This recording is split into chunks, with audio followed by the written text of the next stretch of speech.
بسم الله الرحمن الرحيم الحمد لله والصلاة والسلام على نبينا محمد وعلى آله وصحبه وسلم أما بعد أحبتي في الله السلام عليكم ورحمة الله وبركاته. حياكم الله. أسأل الله الكريم رب العرش العظيم أن يتولنا في الدنيا والآخرة. اللهم أعني على ذكرك وشكر حسن عبادتك.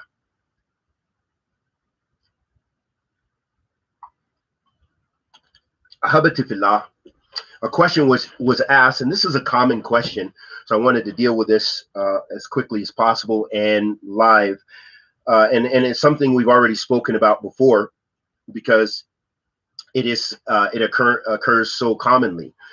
So the question was, Assalamu alaikum. I'm sure this is a common question, which yes it is. But I met a girl not long ago in 2019 and really liked her. Physically, she was everything I wanted in a woman, and at the time I thought her deen was what I wanted as well. Time went on and things didn't work out between us, and it's been over 2 years now, but I still think about her from time to time, and I see myself comparing other women I meet to her in terms of beauty standards and personality. I think it's affecting the way I judge other girls by comparing them to her. What can I do to forget about her and move on? Also, sometimes I doubt I'll find a woman who is as beautiful as she was because my practicing community is small. I know in this day and age, finding a perfect match is never realistic, so I don't expect that. But I do find it difficult finding a woman who's beautiful and has the deen that I want. Any advice will be appreciated.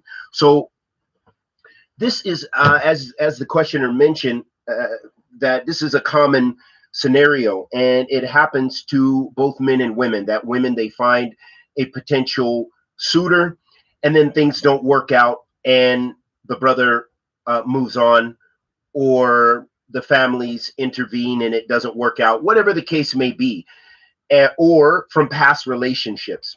And this is very common for those people who have had past relationships, especially those people who've had relationships that were prior to Islam or something similar to this, in that they've experienced being what we say sprung, or they've experienced sometimes love or a type of love, and they've experienced those physical attractions and other things, and they've had to move on in their lives. And what I'll say first and foremost is that this is, as was mentioned, a common scenario, and many people have to learn to move on with life.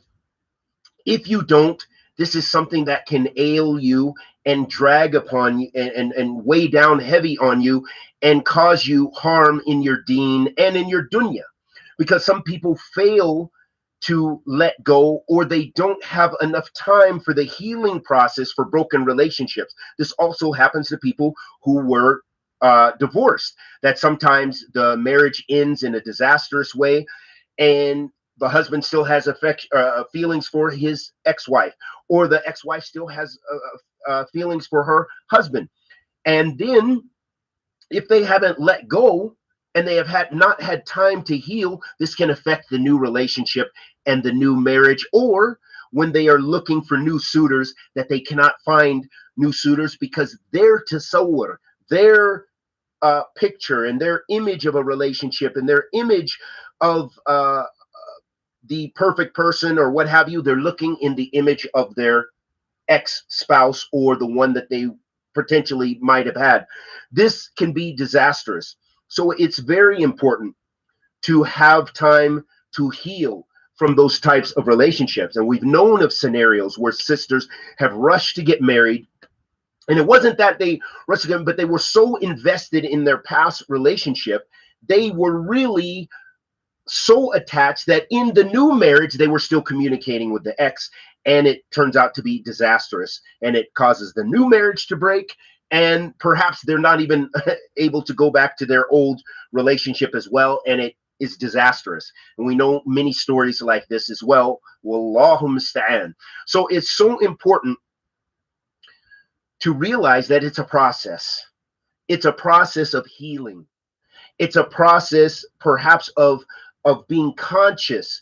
And one of the ways that can assist you, of course, is being from Ahli Iman, and meaning that you are really focusing on your ibadah and your relationship with Allah subhanahu wa ta'ala to help you and to assist you in coping and in healing, and asking Allah subhanahu wa ta'ala to give you that which is better than what you lost, or that which is better than what you think you had.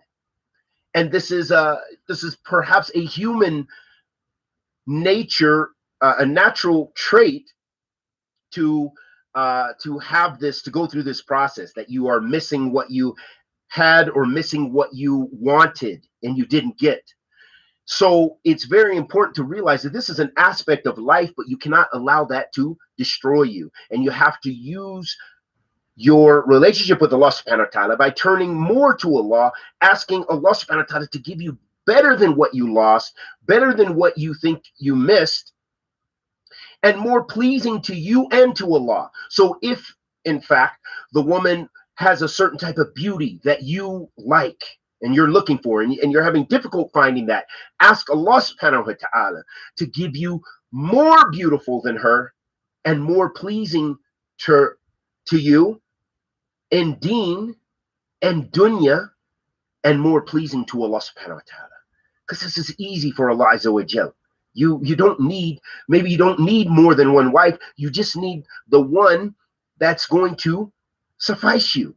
She's going to please you in that way. Or in the other scenario, for the sister who goes through something similar to this, because many sisters, they, maybe were about to get married, things didn't work out, and then they have these attachments. So also similar, it's turning to Allah. It's asking Allah subhanahu wa ta'ala to heal your heart. It's asking Allah Azza wa Jal to fill that void.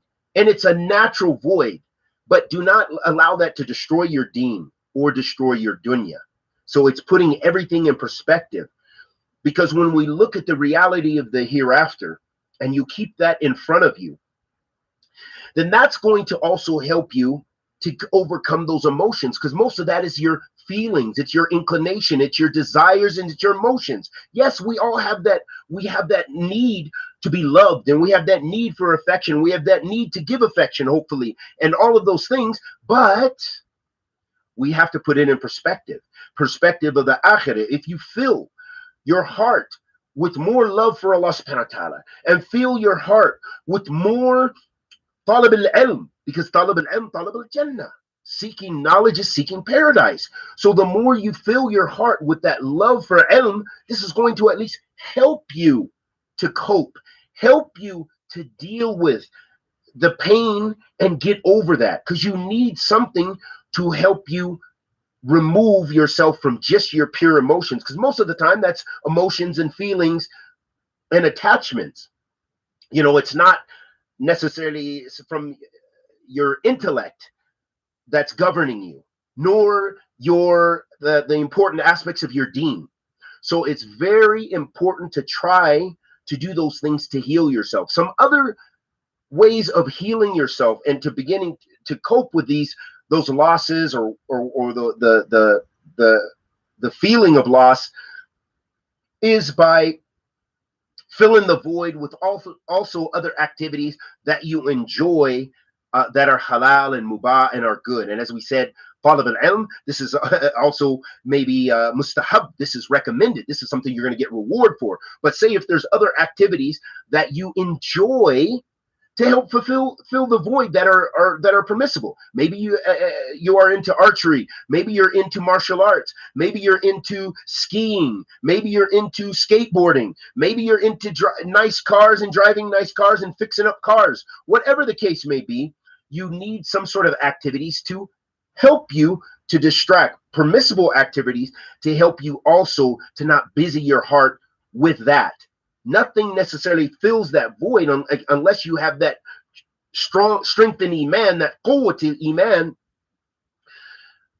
But all of those things combined can help you heal.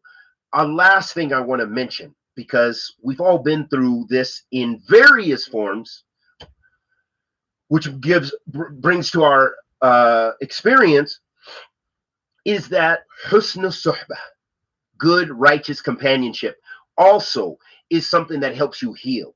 And I've known many who went through tragic divorces, but the fact that they had good companionship, and that's when some of the good people stepped in their lives, and they had good, righteous companionship to direct them to the khair, to call them and invite them to the sunnah, to travel together, to strive together, to do so much khair together, and to learn more about the deen of Allah Azza wa Jal together. So the husn al-suhbah, the good, righteous ties to remind you of Allah, to remind you of the good, to get you on the good activities, to do the khair with, this also helps to fill that void. So sometimes, more often than not, as human beings, because we're complex creatures, is that we need a combination of all those things. You know, we need a combination. We need to be increasing our iman, which is first and foremost the most important thing, and increasing those other activities in the dunya, those things that you enjoy, and the husn al-suhbah, and the good righteous companionship. And we ask that Allah subhanahu wa ta'ala, the Almighty, accepts our good and forgives our evil, blesses us all with that which is pleasing to us and pleasing to Him subhanahu wa ta'ala. May Allah subhanahu wa ta'ala forgive us of our many sins. May Allah tabarak wa ta'ala raise us up amongst the ranks of the righteous. May Allah tabarak wa ta'ala increase our rizq, protect us from kulli su' wa makruh.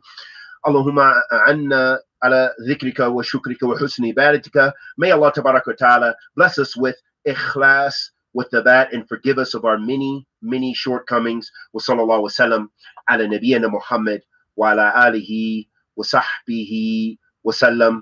Assalamu alaikum wa rahmatullahi wa barakatuh.